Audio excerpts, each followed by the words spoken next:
team.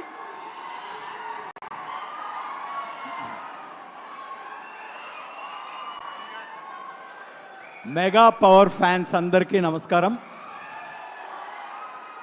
Industry పెద్దలు అరవింద్ గారికి, my dearest Sai Dharam Tej and his family, Vaishnav, and all the directors and dignitaries here, and the actors and everybody.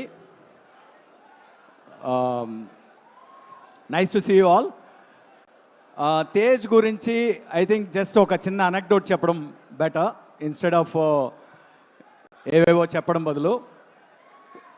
Republic అనే cinema ఎలా కుదిరిందో చెప్తాను. That itself will tell you a lot about Tej. తేజ్ని పిల్ల నువ్వు లేని జీవితం అండ్ సుప్రీం, రే, ఈ సినిమాలన్నింటిలోనూ తన ఎనర్జీని చూసి చాలా వైబ్రెంట్గా ఉన్నాడు, ఎటువంటి క్యారెక్టర్స్ అయినా చేయగలడు అనే ఒక కాన్ఫిడెన్స్ తోటి తనని కలిసి ఒక 2 కథలు చెప్పడం జరిగింది. ఒకటి స్పోర్ట్స్ బ్యాక్గ్రౌండ్ అండ్ ఇంకోటి ఇంకొంచెం హెవీ ఒక డబుల్ యాక్షన్ ఉన్న కథ. సో ఒకదానికేమో నేను తక్కువ అవుతాను సార్, అంటే నేను చాలను. ఇంకోటేమో స్పోర్ట్స్ బ్యాక్గ్రౌండ్లో మళ్ళీ సినిమా చేస్తున్నాను ఆల్రెడీ, ఇంకేదైనా ఒక కథ ఉంటే చెప్పండి అన్నాడు. సరే అలా ఇంకా నా దగ్గర ఏం కథలు లేవు అనుకుంటూ రిపబ్లిక్ ఒక ఐడియా స్టేజ్లో ఉండింది. జిమ్లో తను కలిసినప్పుడు ఐడియాగా చెప్పాను, అంటే just we're all living under the illusion there is democracy but we don't even know what democracy is అని. ఆ మాటతో ఐ థింక్ ఇది బాగుంది సార్, ఈ థీమ్ బాగుంది, ఇది కథ ఎలా ఉన్నా నేను చేయాలని ఉంది అన్నాడు. ఎందుకు అలా అంటున్నావు, కానీ ఆ క్లైమాక్స్ ఉంటే నువ్వు సినిమా చేయవు అని చెప్పాను. ఏమవుతుంది సార్, క్లైమాక్స్లో మ్యాక్సిమం హీరో చచ్చిపోతాడు అంతే కదా అని. మరి ఇంక అంతకన్నా ఏముంది, నువ్వు పెద్ద మాస్ హీరో కదా అన్నాను.